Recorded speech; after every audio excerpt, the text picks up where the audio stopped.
A paz do Senhor, meus irmãos, ouvintes. Mais um domingo, dia 31 de maio, então o mês já está se encerrando, né? Estamos aí ansiosos para que nesses dias possamos ter a liberação do nosso governo para que possamos voltar a nos reunir no templo. A partir de amanhã, então, gradativamente vai se liberar alguns locais. Por enquanto a igreja ainda não, mas creio que a partir do dia 15, então, de junho, nós estaremos livres para voltar à reunião no templo. Mas vamos aguardar a liberação das autoridades, né? Não podemos nos precipitar quanto a isso. Mas, como temos feito via internet, as nossas reuniões, nossos cultos, né? Nossas EBDs, através dos canais via internet. No nosso caso aqui, temos feito constantemente através do YouTube, Igreja Batista Bortolândia. Você vai achar lá tanto os estudos da EBD, como as mensagens que nós temos trazido à igreja, tanto quarta-feira, como hoje, domingo pela manhã na EBD, e à noite às 19 horas. Tá? Então, estamos aí no aguardo da liberação para podermos nos reunir novamente no templo, para darmos um abraço uns nos outros, assim que formos liberados. Então, que Deus continue nos abençoando nesse período de reclusão. Vamos começar hoje o estudo de número 28, tá? Então, começa hoje uma série de estudos aí no estudo 28 da nossa revista da Escola Bíblica Dominical, que é Atos, né? Primeira parte, Atos 1. Continuamos, então, o Evangelho aos Gentios, a parte 4 agora, que a verdade é Antioquia da Síria, onde começa então uma nova fase nessa questão do Evangelho aos Gentios, tá? Então vamos à leitura de Atos capítulo 11, versículo de 19 a 21, tá? O texto vai até 30, mas nós iremos fazer hoje Atos 11, de 19 a 21 apenas para a nossa reflexão, para o nosso estudo nesta manhã. Vamos então fazer a leitura, depois nós vamos orar para dar início aqui à nossa EBD. Os que tinham sido dispersos por causa da perseguição desencadeada com a morte de Estevão chegaram até a Fenícia, Chipre e Antioquia, anunciando a mensagem apenas aos judeus. Alguns deles, todavia, cipriotas e sirineus, foram a Antioquia e começaram a falar também aos gregos, contando-lhes as boas novas a respeito do Senhor Jesus. Versículo 21. A mão do Senhor estava com eles, e muitos creram e se converteram ao Senhor. Que Ele nos abençoe nessa manhã e nos traga algumas lições práticas para a nossa vida cristã nesse tempo. Vamos orar? Obrigado, Senhor Deus, por mais essa oportunidade de estarmos aqui juntos, nessa escola bíblica dominical, para aprender mais um pouco da Tua palavra, daquilo que os pais da igreja vivenciaram e que serve para nós nesse tempo como modelo. Pedimos ao Senhor, mais uma vez, pela bênção para esta nação, para os nossos governantes. Pedimos ao Senhor pela vida de nossos irmãos que estão doentes. Pedimos pela irmã Val, no seu estado de gestação. Pedimos por irmãos que estão nesse período tão difícil, ansiosos, que o Senhor possa acalmar cada coração, o Senhor possa agir em nosso favor. Continua nos dando um domingo de paz. Obrigado pela semana que passou e por essa que o Senhor nos deu a bênção de alcançar. Continua, Senhor, conosco. Fala agora através da Tua palavra. Nos instrui nessa manhã. Nós oramos e agradecemos por tudo no nome de Jesus. Amém? Meus queridos, então nós vamos dar continuidade agora com os estudos da EBD, falando nesta manhã, agora já no estudo no 28, né, em Atos capítulo 11, versículo 19 a 21. Lucas, então, meus queridos, narra, nesta passagem especificamente, da chegada do evangelho nas regiões da Antioquia da Síria. Presta atenção que é a Antioquia da Síria, porque tem Antioquia da Psídia, que é outra Antioquia. Essa aqui é a Antioquia da Síria. E o que se desenrola ali é uma narrativa daquilo que a igreja estava vivendo naquele período ainda de, vamos dizer assim, formação, né? Formação da igreja nos moldes que nós conhecemos hoje. E agora aqui, depois de nós estudarmos a questão de Pedro, né, levando o evangelho a Cornélio, ou seja, o evangelho aos gentios, que para eles foi uma novidade, porque eles achavam que o evangelho estava restrito, então, aos judeus. E aí nós vimos nas lições anteriores que o evangelho é muito mais do que algo restrito a um grupo específico, né? E hoje nós não vamos sair muito dessa realidade, vamos dar uma continuidade nessa narrativa da história da igreja de Atos, tá bom? Então eu quero destacar alguns pontos importantes nesta manhã. Você na sua casa, já temos falado sempre, tem uma revista. Se você não tem a revista da Escola Bíblica Dominical da Igreja Batista Bortolândia, você pode ter esse material a partir de um blog, aí você pode acessar, que é Vida Cristã Sempre. Você vai encontrar todas essas lições lá. Eu quero trazer então alguns pontos importantes, interessantes para nós discutirmos nessa manhã, para nos levar uma reflexão séria acerca da igreja que estamos vivendo hoje, fazendo um paralelo com a igreja do passado. Eu quero ler novamente a parte principalmente a parte A do versículo 19. Diz assim: os que tinham sido dispersos por causa da perseguição desencadeada com a morte de Estevão, chegaram até a Fenícia, Chipre e Antioquia. Essa é a primeira parte do versículo 19. O que eu quero destacar para os irmãos aqui para a nossa reflexão? Eu quero falar sobre uma realidade histórica, a perseguição. Meu irmão, isso aqui é uma realidade histórica que nós estamos vivendo em todos os tempos, a igreja, a perseguição da igreja. Então aqui, essa narrativa nada mais é de uma afirmação que nós temos vivido da perseguição da igreja de todos os tempos, porque o nosso adversário não ficaria e não fica contente com a explanação, né, a pregação do evangelho às pessoas. Portanto, sempre e em todos os tempos, por isso que eu disse que é uma realidade histórica, a perseguição, porque isso vai acontecer em todas as gerações. Isso que tem que ficar muito visível aos nossos olhos como crentes, para que não possamos cair, então, na ausência de fé. Não possamos desanimar. Temos que pensar que essa é uma realidade que nós temos que viver e conviver. Porque a história mostra, então, que quando Jesus, então, morre, a debandada da igreja, né, das pessoas da igreja, dos apóstolos, dos discípulos de Jesus, e começa então a perseguição, e aí começa a narrativa de Estevão, o primeiro mártir. Ali já historicamente nós podemos entender que era algo que iria acontecer sempre, como tem acontecido.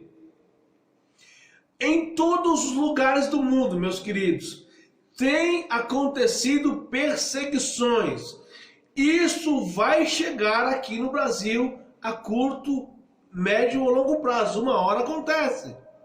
E vai acontecer.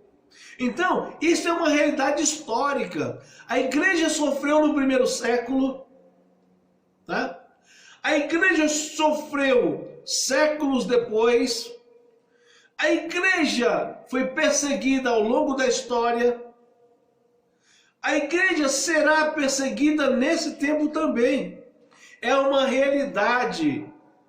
Por isso que Jesus já disse a nós que no mundo tereis aflições. Aliás, comentei isso no culto de quarta-feira. Porque é uma realidade histórica a perseguição dos filhos de Deus.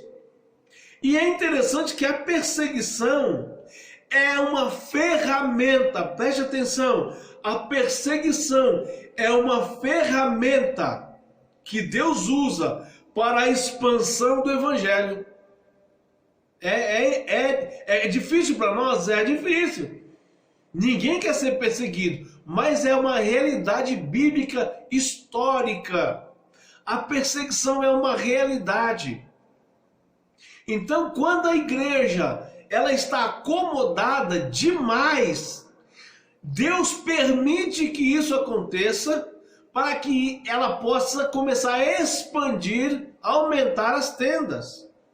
Então, é uma realidade histórica a perseguição da igreja. E aí diz assim o texto: os que tinham sido dispersos a partir, e nós sabemos, a partir da perseguição desencadeada com a morte de Estevão, esses que foram dispersos, perseguidos, chegaram então a Fenícia, a Chipre e a Antioquia. Percebe que Deus usa muitas vezes uma situação, ele usa a situação como ferramenta para que a igreja possa expandir. Então a perseguição é uma das ferramentas que Deus usa, permite para que a igreja possa sair do comodismo e anunciar o evangelho do reino de Deus. Então isso é uma verdade incontestável.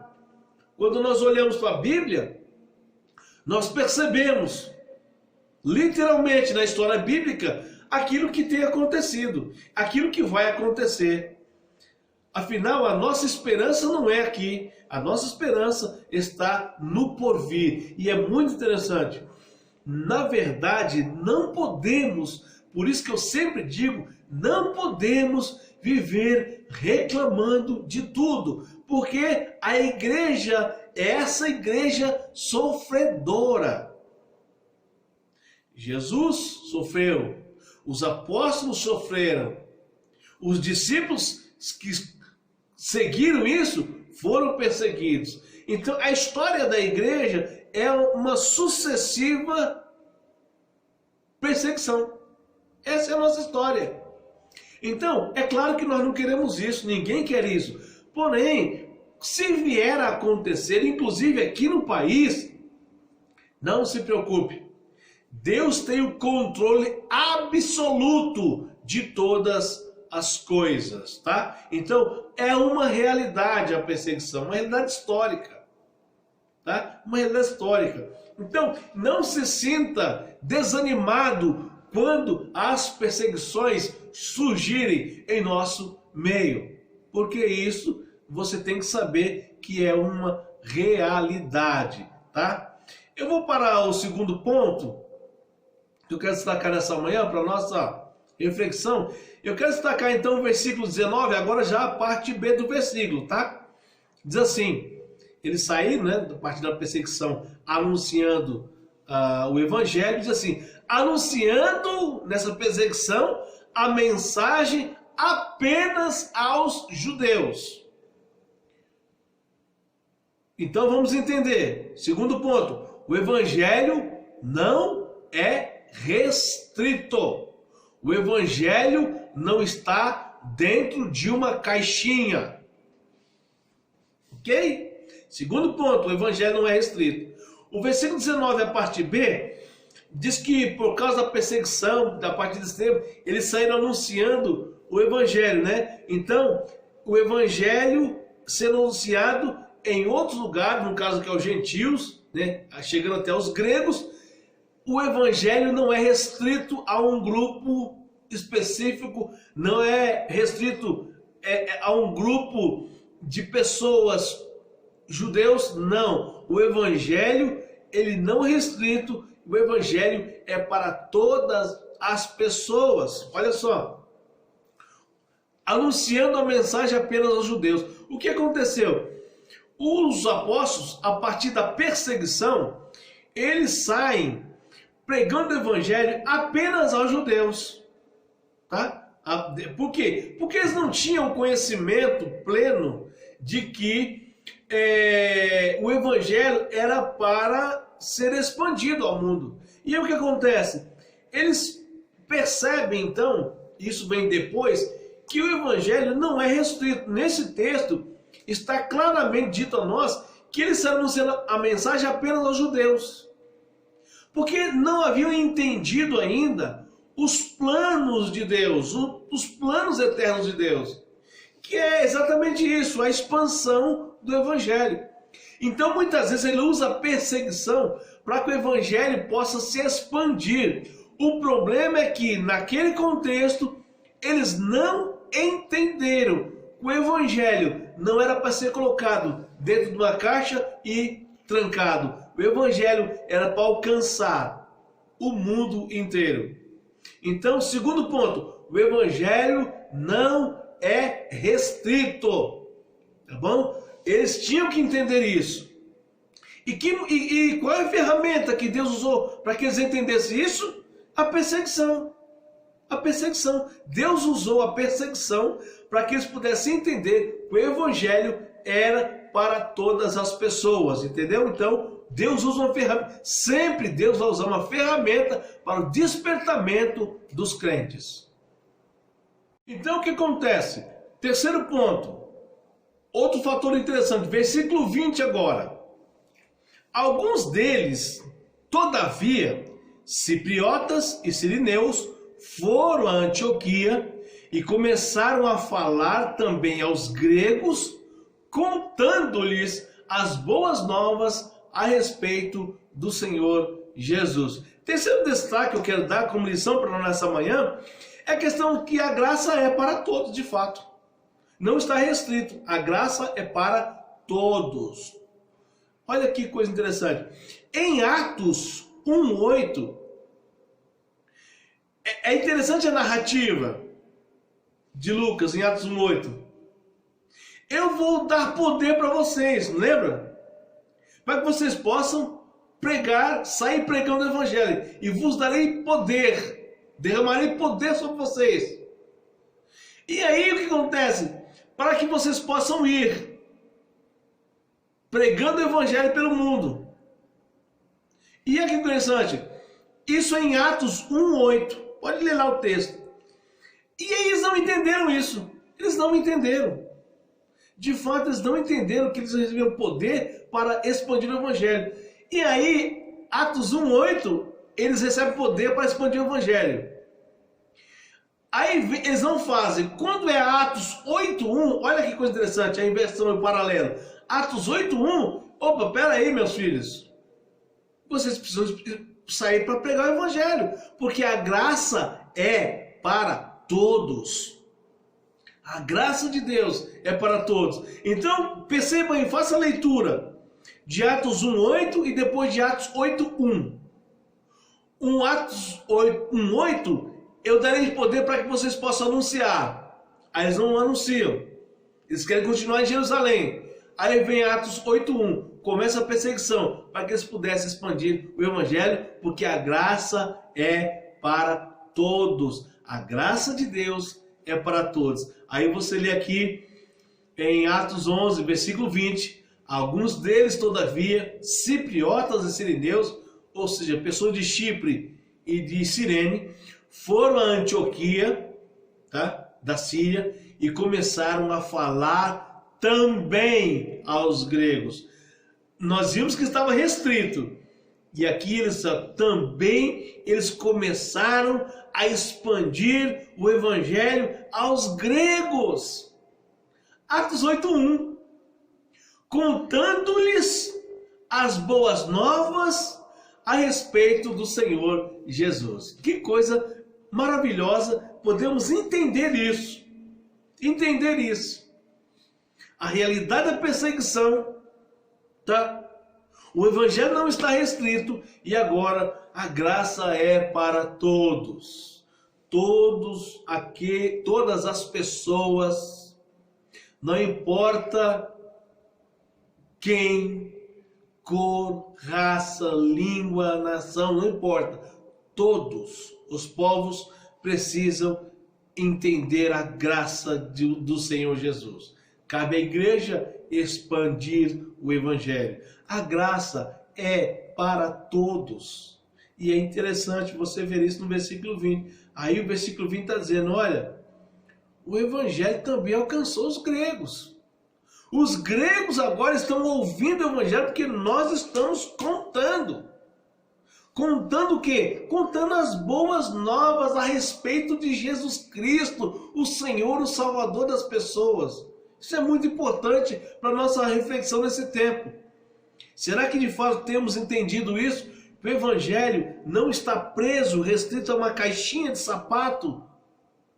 O evangelho é para ser estendido a todas as pessoas. Todos precisam da graça de Jesus. Eu vou para o quarto ponto, para a nossa reflexão nessa manhã.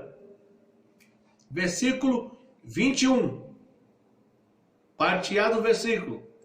A mão do Senhor estava com eles. A mão do Senhor estava com eles. Quarto ponto para nossa reflexão, destacado nessa manhã. A mão do Senhor, proteção e suporte. A mão do Senhor, proteção e suporte. Eu quero fazer duas coisas aqui importantes para nós. Quando eu falo a mão do Senhor, proteção, é simbolicamente Deus cobrindo-nos, a igreja, cada um de nós, com a sua mão. Mão protetora de Deus. Olha, o texto é maravilhoso. A mão do Senhor estava com eles. O Senhor jamais os abandonou, mesmo em meio às perseguições. A mão protetora do Senhor estava com eles. Mas muito mais do que eu estou fazendo aqui de proteção, de cima para baixo, tem a mão do Senhor também dando suporte. Vou repetir. A mão do Senhor protege, a mão do Senhor suporta, ou seja, fica embaixo, cuidando, não há o que temer. Versículo 21, a parte A do versículo. A mão do Senhor estava com eles, ou seja, Deus de maneira especial, mesmo com todas as perseguições, com todas as angústias, com tudo que eles estavam passando. A Bíblia, a história da igreja é clara. A mão do Senhor estava com eles, protegendo e suportando, fazendo-os suportar todas as adversidades da vida. Este é o Senhor que nós conhecemos, que você precisa conhecer profundamente. Não pode ser algo apenas de boca, tem que ser algo que está em você, sendo parte de você. A mão do Senhor está comigo, a mão do Senhor me protege, a mão do Senhor me dá suporte. Não esqueça nunca disso, meu querido ouvinte, irmão. A mão do Senhor está com você, por cima e por baixo, tá? Simbolicamente, proteção e suporte. Se ele está dando proteção e suporte, não há o que nós temermos. Não se preocupe com o caos. Ore por causa disso. Não se desespere pelo que está acontecendo. Clame ao Senhor. Não desanime com as situações. Creia que Deus está com você. A mão do Senhor estava com eles. A mão do Senhor está conosco nesse tempo, protegendo e suportando. Isso é uma realidade bíblica, incontestável, inquestionável por nós. A mão do Senhor estava com eles. Olha que coisa maravilhosa nós ouvimos essa manhã. Eu sei que você está aí ansioso. Eu sei que você está angustiado. Eu sei que você está preocupado com o que está acontecendo no Brasil e no mundo. Lembre-se das palavras de Jesus. Lembre-se das palavras dos apóstolos. Lembre-se agora do que Lucas, o Dr. Lucas, escreveu agora em Atos. A mão do Senhor estava com eles. A mão do Senhor sempre e sempre estará com o seu povo. Não podemos duvidar. E se Ele está conosco, nós não temos o que temer. Nem coronavírus, nem peste do sei do que, nem guerras, nem nada. Não podemos, porque nós temos que crer que o Senhor está protegendo e suportando o seu povo. Quinto e último ponto que eu quero destacar nessa manhã para a nossa reflexão dominical, nessa escola bíblica dominical, que é a maior escola do mundo. A parte B do versículo 20, que diz assim: e muitos creram e se converteram ao Senhor. Vamos lá? E muitos creram e se converteram ao Senhor. Quinto ponto. O evangelho que transforma. O evangelho transformador. O texto por si só já nos diz tudo. E muitos do que creram se converteram ao Senhor. Percebe que tem duas palavras-chave aí nesse versículo 20, agora no final? Creram e se converteram. Porque, de alguma maneira, podemos crer, podemos acreditar, podemos ter, sim, certeza de que a Bíblia é uma verdade. Podemos acreditar que Deus existe, podemos crer que Jesus até veio ao mundo, que Ele morreu por nós, podemos até acreditar que existe uma ação do Espírito Santo, podemos. Mas, meu querido ouvinte, irmão, crer, a partir do que você conhece, crer, é preciso haver o quê? Conversão. Olha o detalhe do texto. Diz que muitos creram e se converteram. Mas também, por outro lado, muitos creram, mas não se converteram. Está entendendo a importância do que está escrito aqui? O evangelho tem que transformar. O verdadeiro evangelho leva as pessoas a crerem nele e se converterem ao Senhor. São duas coisas importantes que muitas vezes nós não entendemos. Porque a questão de crer, até o diabo crê. O diabo crê que Jesus é o Filho de Deus. O diabo sabe quem é Deus. Porém, ele não se converteu a tempo. Por isso foi lançado do céu, da eternidade. Porque errou, porque se rebelou contra o Senhor. Mas ele sabia quem era Deus. Então a questão aqui, meu irmão, do detalhe do texto aqui, do versículo 20, a parte B, é que muitos creram e se converteram, mudaram de trajetória, foram transformados de dentro para fora. O evangelho que transforma. Agora, me parece aqui, pela lógica do texto, que muitos viram, presenciaram tudo e não se converteram. Não se converteram, não transformaram suas vidas, não mudaram seus corações, não tiveram coragem de renunciar às coisas deste mundo e permaneceram sabendo da verdade, mas não vivendo a verdade. Percebe o detalhe, que coisa importante? O evangelho é transformador. Eu sempre digo, quando estou dando aula, que se não houve nunca uma ruptura na sua vida natural, você não se converteu. Porque na conversão, a conversão é uma ruptura, entende, meu querido ouvinte? É assim, você vai numa estrada e aí tem uma placa, conversão à direita ou à esquerda, no exemplo. Então você sai da sua trajetória, você vai para outro lado, ou direita ou esquerda. Há uma conversão. Você converge para uma tal situação. Então, o evangelho é a mesma coisa. Na sua trajetória de vida, há de ter uma mudança, uma conversão, uma transformação. Há uma ruptura no trajeto. Então, eu sempre digo isso. O evangelho, ele tem que trazer à sua vida uma ruptura, uma mudança, uma transformação de trajeto. Senão, você pode até crer, mas nunca se converter de fato ao evangelho vivo de Jesus Cristo.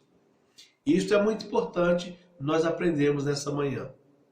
Então, para que possamos finalizar aqui, então, vamos só repassar aqui os pontos que nós estudamos. Primeiro, há uma realidade histórica, a perseguição, ok? A perseguição é realidade. A igreja, ela é tida como uma igreja sofredora.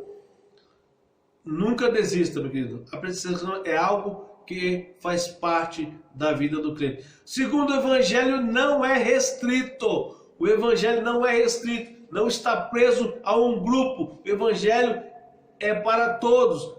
Terceiro, a graça é para todos. A graça é para todos. Todos têm o mesmo direito. Quer judeu, quer grego, quer gentil, todos têm o direito a receber essa graça, essa dádiva de Deus. Quarto, a mão do Senhor. A mão do Senhor, proteção e suporte. Não esqueça disso não. A mão do Senhor estava com eles. A mão do Senhor está conosco nesse tempo. Quinto ponto que eu destaquei é o evangelho que transforma. O evangelho precisa mudar as nossas vidas. É ruptura.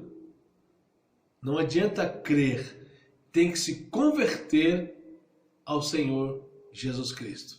Que Ele nos abençoe nesta manhã, né? E que possamos à noite, às 19 horas, mais uma vez, estarmos juntos, você em sua casa, realizando culto agradável a Deus. Vamos orar? Senhor, obrigado por esta aula, por essa manhã que o Senhor nos concede.